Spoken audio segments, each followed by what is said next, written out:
G'day groovers, rockers, and in between. This is Vinyl Vibes. I'm your host, Jack Hodgins. Today, we are talking with founder of Spectrum, Mike Rudd. Mike grew up in Christchurch, New Zealand, finding a talent for singing early on. His first major group he would be a part of would be the Chants R&B, which he joined in 1964. He and the Chants R&B would travel to Australia in 1966. After being in Ross Wilson's Party Machine, in 1969 Mike would form Spectrum. In 1970, Spectrum would release their first single, I'll Be Gone, and it would become an Australian #1 hit. The band would not match this charting success again, but would go on to produce innovative progressive Oz rock, uncommon in Australia at the time. The group would disband in 1973, but would reform in 1999 and have been playing ever since. G'day Mike, and welcome to Vinyl Vibes. It's good to be here. And it's great to have you here. And I just wanted to start off at the beginning. I've read, Mike, you were born in 1945 in Christchurch, New Zealand. What can you tell me about those early years? Not a lot about 1945, but my memory of that is rather vague. But I spent my first 21 years in Christchurch. My grandparents actually and my father, and for that matter, my mother, were all kind of musical. So I guess I inherited that tendency. And at some early stage, my mother took me for an audition at the cathedral, the Anglican cathedral in the centre of Christchurch. And I became a choir boy rather late in the piece, but my career was somewhat meteoric and I became a soloist pretty quickly.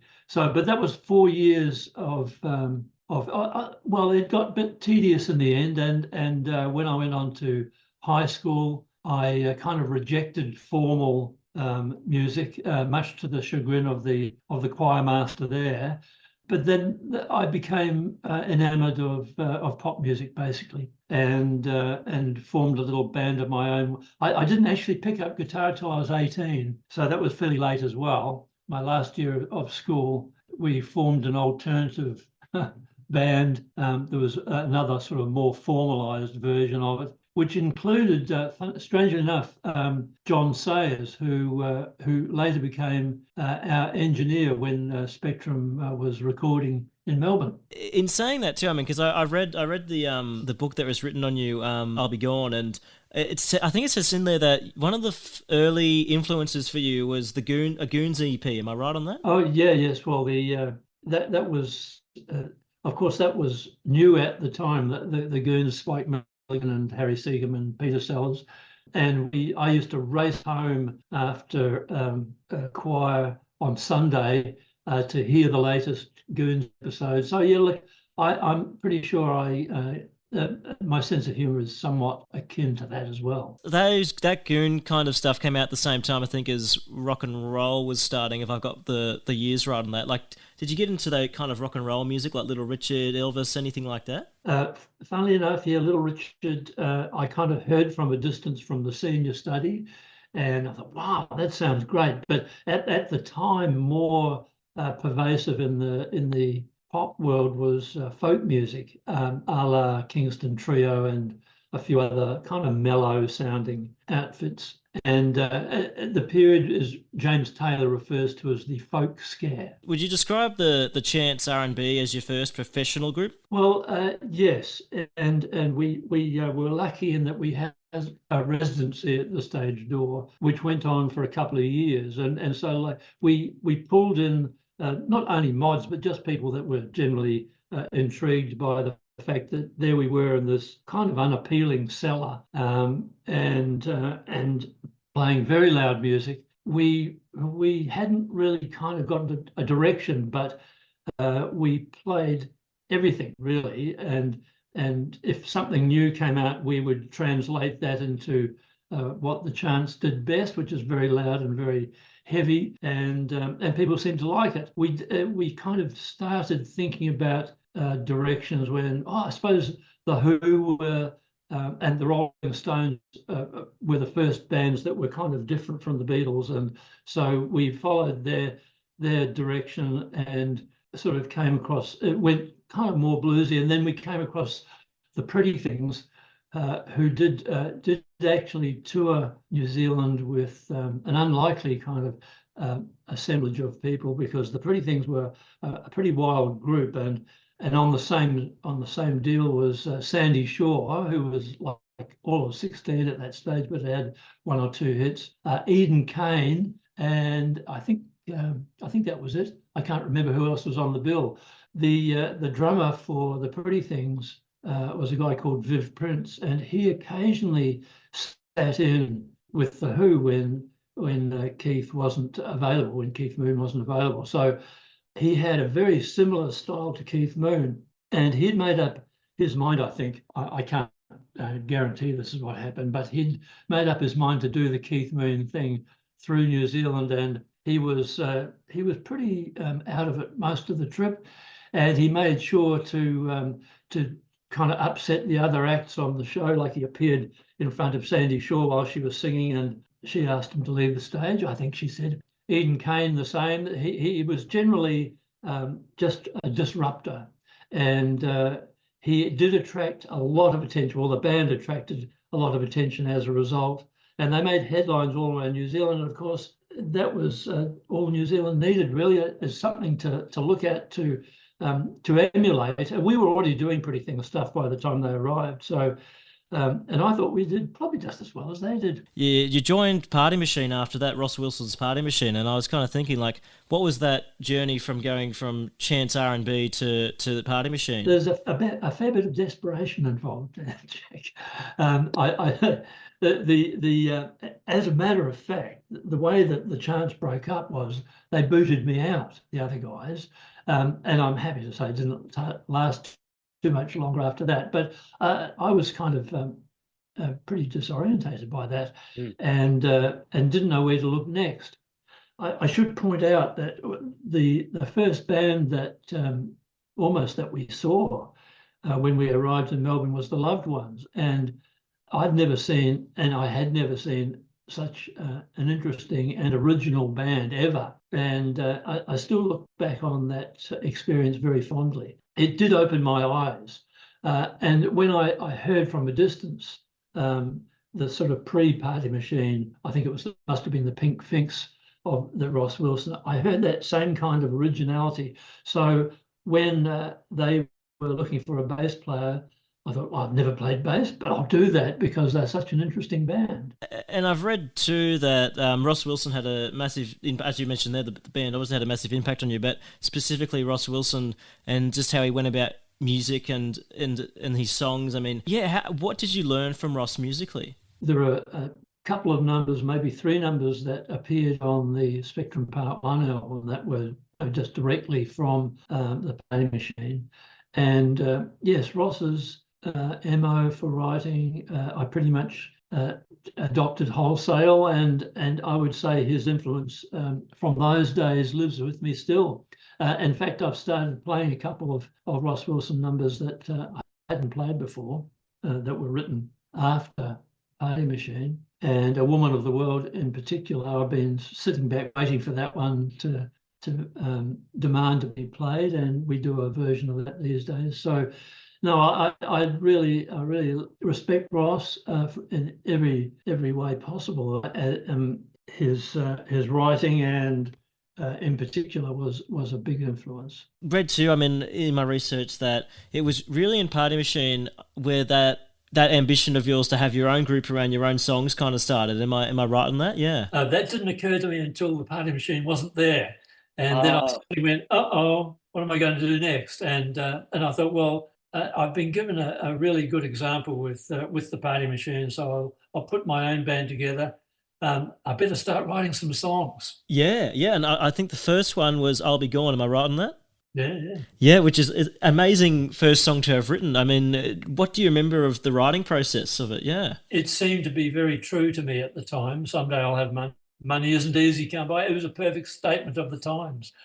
And look, it was similar to the way it ended up, but the vital ingredient was the harmonica line. After we'd demoed it for the first time unsuccessfully, been rejected by EMI, and then we somehow found ourselves in the studio with Howard Gable, who had just arrived from Auckland, and recording. We got into the studio because we were in an agency called Let It Be, and they were involved in a festival, which I think was called The Miracle. It was set at Launching Place, which has got notoriously bad weather. I think they forgot about that. And of course it rained and the festival didn't happen. We were there, but you just couldn't go on stage without being electrocuted. Anyway, I thought that this would be a good way to get into the studio. So I wrote 2 songs, Launching Place Part 1 and Part 2. First part was an instrumental. The second part was the angry sounding song. That was Part 2. And so we recorded those, and when I look back on it now, I think Howard was clearly unimpressed. So he said, have you got any other songs? I said, well, got this one. And of course, Ross had arrived back from the UK at that stage. He'd come along to one of our rehearsals and given us his song, Make Your Stash. Well, I say that advisedly because it was really a Holst song. And then he'd heard us rehearsing, and when we played I'll Be Gone, he said, that's the one. So I thought, okay, there's the master. He's telling us the most commercial song, and so we recorded it. You mentioned the original demo, and I managed to find the original demo. Managed to listen to it, yeah, it kind of has and it's kind of described in the book as a bit of a country ditty kind of thing, and it's so different to what it became, and that kind of got me thinking, like, when you recorded it, like the hit version of it, did it change much in the studio, or was it ready to go when? No, we'd been playing it for quite some time in that format, so. That kind of set the scene for our recording career, because we were a very well rehearsed band, and we'd always working. We did a lot of playing, so the songs were kind of crafted pretty well by the time we got into the studio. So it was one take, and then overdub of a piano line and harmony, and that was it. So you did the harmonica riff live as you were singing? Yes. Yeah, okay. Because I was wondering about that. Yeah, I mean, because in saying that too, I mean, I listened to the song very closely, and you mentioned some of the overdubs you did, and that chorus. Was that double tracked, your voice? Well, actually, I'm not sure. I'd have to listen to it again. But I know that there was a harmony line on it, and there was a piano line overdubbed. That bass line was kind of accentuated by the piano line. Do you think like that song would have been as successful as it was without the harp on it? No, I don't. I think the harp actually gave a handle for people, and it was very distinctive. When you're listening on the radio, that sort of jumps out at you. So, I don't think it would have done nearly as well. Like, we talked a little bit about the formation of Spectrum, and I think during this time leading up to that recording, you guys were doing a lot of covers by Traffic, Soft Machine, Pink Floyd. I mean, what were those early gigs like? Yeah. Soft Machine, definitely not. Pink Floyd, definitely not. But we did Traffic. I rather liked Traffic because they had the Hammond organ, and I really wanted to make that a feature for the band. And so eventually we did get a Hammond. It took us a little while, but yes, I thought I didn't have a lot of faith in my playing as a lead guitarist. So I thought that the Hammond would be the focus. Covered quite a few of the Party Machine songs, as I mentioned. And one of the ones we didn't get round to the recording, but we used to play was Son of the Son of Sitting Bull. So that was that, and we did a few Traffic covers, and then there was a slowly burgeoning original crop of songs. The wind of change was in the air at that time in 1971. I mean, what was it about I'll Be Gone that you think resonated with young listeners at the time? Well, I think actually the film clip that we did with Chris Lafayne, who also did the Daddy Cool film clip, I think that had a kind of counterculture feel about it. And there was a lot of interest in countercultural things politically as well. There was an inquiry, a Senate inquiry into the counterculture, such as it was, which I actually was asked to reflect on as well. And so there was, I think the film clip kind of gave a pretty hippie-ish kind of feel about it. So it had that kind of counterculture thing, which I think the youth in particular responded to. And of course, there was Vietnam as well in the air. So there was was a lot of feeling in the air. I mean, you mentioned the video there, and I did have a look at it, and I think it's great that you guys did that music video because, I mean, pre-countdown days, I mean, music videos probably weren't as prevalent. I mean, yeah, I mean, what sparked that idea, given how like they weren't really a tool yet for really not officially for like promoting music, yeah. Well, exactly right, and actually, it was recorded on film rather than video. So we were actually thinking that it was going to get played at drive-in movie shows. We thought that's where it would be, and then it was adopted by television. It was I don't know whether it was a surprise, but it was a good result. We got across to a lot of people that way, and it was almost almost accidental that was the way it happened. The first album, Spectrum Part 1, what was the process to getting that sound, the Spectrum sound? Because I'll Be Gone sounds different to the stuff that's on that first album, yeah. Oh, yeah, very much so. And you'll notice that I'll Be Gone wasn't on the album. Yeah. It was a major commercial decision that probably affected the sales of the album negatively. But I felt, just as you do, that now that the song didn't match the other material, we'd kind of moved that. Of course, it was the first song I wrote, but then the other songs were, as I mentioned in the live situation, were more often than not extended and quite long songs. Some of them would have drifted on for about 10 minutes or so. And they were clearly not singles. Not one of them was a single. So I thought, even then we kind of were aware of that disparity where you'd have somebody with a single that was a huge hit, and then they'd release an album, and the only good song on the album was the single. And we were really into albums. We really thought that albums were the way to go. Yeah. So all those things contributed to the fact that the song wasn't on the album. I'm amazed in retrospect that the record company agreed to do that. But we had a very good relationship with Howard Gable, so that's probably the way it worked. I think it's amazing what you guys did on that first album because, I mean, as you kind of touched on there, that era was still that kind of single era where people were trying to do songs that went for 2.5 minutes. You put it out there, get on the stations and have a hit, and which you did with I'll Be Gone. But I think that's amazing that you guys decided to be different from the rest of the pack and write multi-dimensional progressive rock songs. Well, that's very complimentary, but we didn't really think about it. We just did it.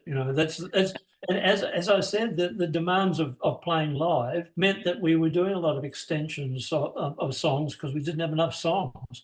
So there we ended up with 5 songs on the album, basically. So they were all extended in some way. I love the album. I listened to it with headphones, and I mean, when you were recording that, did you intend it to be listened to that way, or was that something that? Yeah, very much so. That was very much in our consciousness, and on that album, and probably more so on the Miles Ago album, we were looking at things like starting a song off at one overall volume and increasing the volume as the song went on. So by the time it got to the end, it was quite substantially louder at the end than it was at the beginning. And doing kind of stereo tricks with that really work well on headphones. You guys, your second album in 1971 alone was a double album, Miles Ago, and I thought in all this time of doing this show and talking to people in the Australian, like from that same era, I've never come across someone that did a double album, and that kind of got me thinking, like, were there any other groups at the time in Australia that had done a double album? I believe there might have been one. I can't remember what it was. But I don't even know if it was in the rock field. But we just got to the point where we had with the first album, we had barely enough material to create the first album. And then the second album, we had an album and a half. And so there were a sprinkling of songs there that we actually wrote in the studio. And because we were using Armstrong Studio where they had stuff lying around like timpanis and so forth, we would just try, well, let's use the timpanis in this song and wrote it that way. And they were usually pretty simple songs, but they had some key point, like the timpanis. The Miles Ago theme was basically written with the timpanis. That was the first album in Australia to be recorded with a 16 tape machine, right? Yeah, possibly. Yeah, I'm not sure. It was definitely the first double album recorded on 16. In saying that, like, how did that impact the sound that you guys got on that album? Honestly, I think we did the first one on an 8-track, and the 16-track, yes, when we were using those additional instruments, did make an impact. But as I said, we were generally, when we were recording stuff that we'd crafted and honed on stage. So we didn't actually demand a lot of the studio. It probably gave more freedom to the people that were recording, so they could have a different track for every drum, for instance. But apart from that, we didn't really exploit the 16 tracks so much. I mean, I now know that, of course, the more tracks you have, the more that can go wrong, and it's often so much better to record everything in one hit.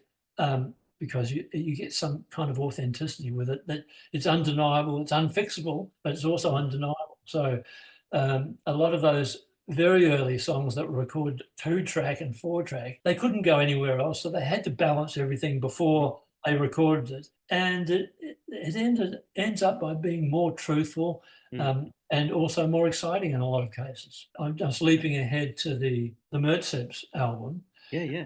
Because again, I hadn't been writing for Mertzeps very long, and then we ended up in the studio, and so we ended up a few tracks short. And so it was, well, we've got this other long one, and I don't know which category it fits in, but we'll do it anyway, called Some Good Advice. And they said, oh, okay. But they being Howard Gable and probably, it would have been John Sayers. And they said, play it.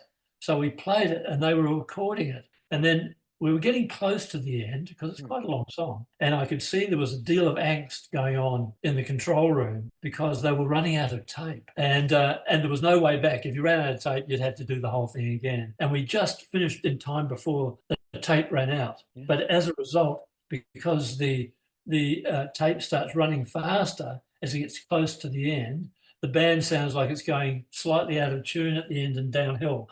So you can actually hear that happening. And that's one of the frightening restrictions you can have when you're using tape. And of course, you mentioned the indelible Mertzeps, and because you guys formed that group because of the pub rock kind of circuit kind of started to get going. Am I right? Yeah, indeed. And I think we owe Billy Thorpe a debt because he kind of opened up the pubs. I mean, the pubs, the law changed, and so people could hang around pubs after 6 o'clock. I mean, honestly, I can remember that fast went on with a 6 o'clock closing. It was just mayhem, but it wasn't conducive to entertainment. But then it opened up as an entertainment thing, and Billy Thorpe really cracked it open because he got the door deal happening where bands were able to actually get some money rather than be tossed a few dollars and said, there you go, you can play up until 10 o'clock if you like. Yeah. Whatever. So, but that meant that we'd been playing in clubs before there where there was no alcohol whatsoever. If there were pissed people in the venue, they were there because they were pissed before they got there. The pub audience was a lot less able to stand sitting around listening to Spectrum. They really wanted to get up and dance and whatever. So I thought, look, we're going to have to put another band together that does that. And so in fact, we were doing a gig with Daddy Cool at Melbourne Uni when that idea occurred to me. So, and they, we'd played and everybody sat down and went, well, you screwed him in. And then Daddy Cool came on, and within seconds, everybody was up dancing. That I got a bit of band envy then. I thought, I'd like to have the people dancing as well. So the Indelible Mertzeps was born. Because I mean, you mentioned Billy Thorpe there, and I think it's quite a fair comment to say he opened up that whole pub circuit thing for rock bands. I mean, because you guys, because he played Sunbury with you guys in 1972. I mean, alongside you guys, not on stage, but alongside. I mean, because what do you remember of that festival? Because I read in the I'll Be Gone book, you describe it, I think, as like a bit of a beer festival. Yeah. Oh, absolutely. And Billy Thorpe was alert to that, and the suck more piss motif occurred.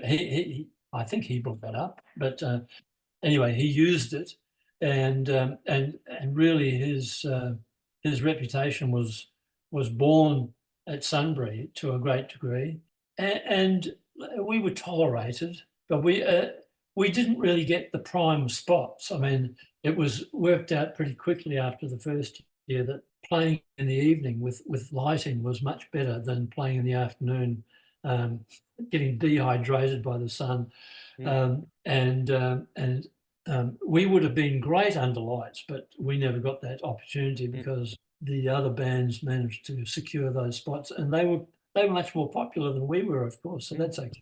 Most of the people in the audience who hadn't really been alerted to what was going on in the inner city, which was where we mostly carved out our reputation. So a bunch of suburban people who had never heard of us apart from I'll Be Gone, that's been so typical of our entire career, where we can go through a set and we get to I'll Be Gone and you can see it dawning. Oh, those guys. Oh, I didn't realise. I can enjoy this now, and see you later. Because, I mean, in saying that, all that, like with Sunbury, I mean, a lot of people have said it's Australia's Woodstock. I mean, would you agree with that statement? Yeah. Well, of course, we got the movie Woodstock, and I personally found that a very inspiring movie because it looked fantastic. But then subsequently we find out that there was always rainy bit in between that was, probably pretty hideous for the people that were there, sliding around in the mud and waiting for hours for the rain to stop, etc., etc. But what we got presented, of course, was the movie, and we didn't really have a corresponding movie, and it wouldn't have looked as good anyway because the setup, I actually didn't enjoy it that much. I didn't think it looked romantic in the slightest. It didn't matter when you looked at it at any stage of the day. It just barbed wire doesn't help your enthusiasm. Because, I mean, you mentioned a little bit about the third album, Waters Up Your Nose, which was, of course, credited to the band's alter ego. I've heard it described as the Indelible Merceps, as we've mentioned. I mean, did it feel different recording as the Merceps to recording as Spectrum? Like, I don't know, was there a different feeling in the studio? Yeah. Yeah, yes, very much. And by that stage, we had a different drummer. Well, actually, by miles ago, we had a different drummer. But with the Merceps band, that all kind of made sense, because Ray Arnott was not Mark Kennedy, and Mark Kennedy really worked well with the extended songs. But with Ray in the studio with Merceps, it all made sense. And we also were limited. We didn't use the organ with Merceps. It was meant to be a much more mobile kind of outfit so that we could just run and plant our gear down and play without having any elaborate setup at all. So, yeah, it did feel different. It felt a little one-dimensional by comparison. With Spectrum, I would come up with an idea and then the band would elaborate on that idea. So the extensions were all a kind of much more group consensus. With Merceps, yes, the song was the song. It didn't sort of vary much from that. So the difference wasn't in the writing so much. And I've been thinking about this with groups and writing and all that, is that we've kind of left that era now where the different bands' personnel contributed to the sound. You had a bass player who played this way, a guitarist who played that way. The end result was the distillation of all those players. These days, perhaps, as a songwriter, you can do it all yourself. You don't need a band, and so it's good for a writer in one sense, but also it's good for a writer to have input from other people. And I wanted to kind of move on to the band's fourth album, Testimonial, and because that's credited to both Spectrum and the Merceps, and I mean that's an interesting kind of thing from my point of view, because like, would you describe the sound as like that? It's kind of, you mix the Spectrum sound and the Merceps sound together on that record. Would that be a fair comment? Well, it was kind of, we were compelled, again, circumstances, because Ray had said he was going to leave the band. So we were kind of caught short on both sides. And so we really had to do a mutual album if we were going to record an album at all. And Lee Neal had left the band, and we had John Mills now playing with the band on keyboards. so it was a very different beast, and really we hadn't had time to develop both sides. So it's actually kind of hard to work out which is which. There were quite a few of Ray's songs on there, which we thought we'd do the right thing, and of course we didn't have that many songs anyway, so we're kind of scratching around for songs, and so Ray got a pretty fair shake out of the last album, and it was from my perspective, having John Mills playing Hammond was that was a revelation to me. He was a perfect player, completely different from Lee, perhaps not as distinctive, but a really interesting sound. I really enjoyed particularly enjoyed the spectrum-y kind of songs. A few months before that record came out, I think that came out July 73. You guys departed in April 73. I mean, what made you guys decide to break it off, to break up Spectrum? I mean, in the end, yeah. Well, I think there was a bit of acrimony with Ray leaving, and I just thought that with the third member change, that we were probably getting to the point where we were stretching the concept a bit, and we needed to move on.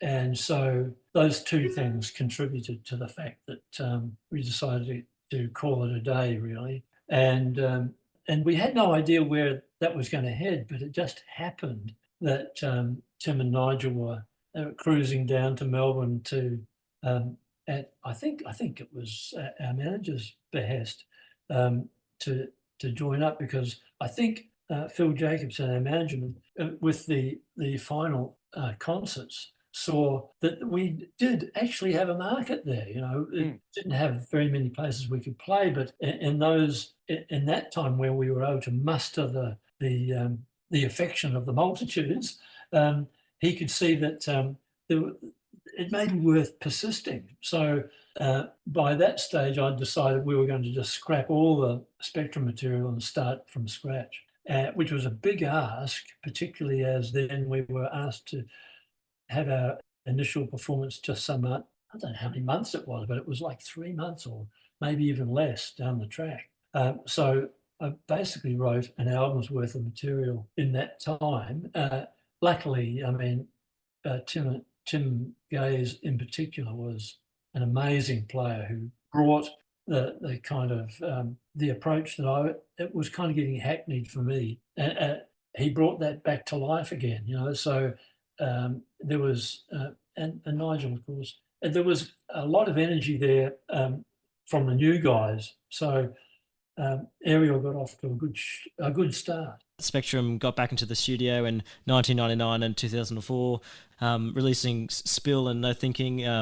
What was it like recording as Spectrum again? Yeah. Well, I look back on that and I think, well, probably Spectrum was a misnomer, but on the other hand, there's an audience out there that would relate to the name Spectrum. But the concept was basically a blues concept, and to not take it too seriously.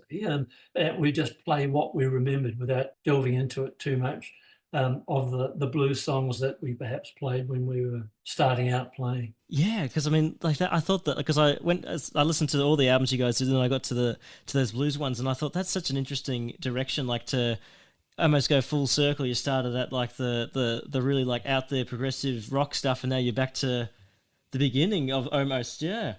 Look, I don't think anybody would, but a fan would bother to follow the stuff right through and actually see it as an overview of our returning to our roots. But we kind of felt it was like that, and as I say, we didn't want to take it too seriously. So it's just a very light take on very obvious blues songs. Because I mean, today, more recently, because you're playing in Spectrum's still kind of going, and also your band, the in Indelibles, is it? Yeah. Indelibles, yeah. Funnily enough, we've got a gig coming up where the Indelibles are supporting Spectrum because Metal Lake had to pull out. So we're a 4-piece, and then Spectrum now, we've added Brendan Mason to the mix, who's Metal Lake's guitarist, but he's a good friend. Well, he was actually a very good friend of Bill's for a lot of years.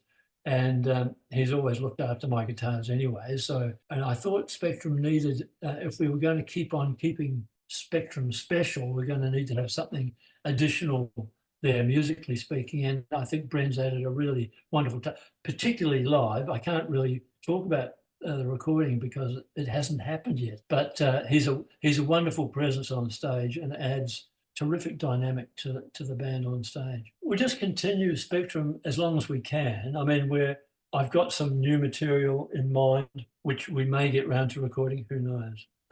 And what I'd really like to see is the Indelibles just having fun on a regular basis. This is the thing, is to get gigs that aren't that important, but regular.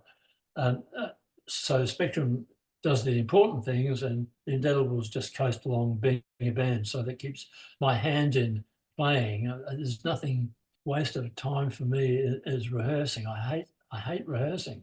I don't see why we should be rehearsing at this time of our lives. So we just go out and do gigs. So yes, that's the idea. Spectrum for important things, Indelibles as a regular band, and I'm doing a solo thing with George Batrumlis, who's a piano accordion player. Never thought I'd be playing with a piano accordion player. That's not wrong.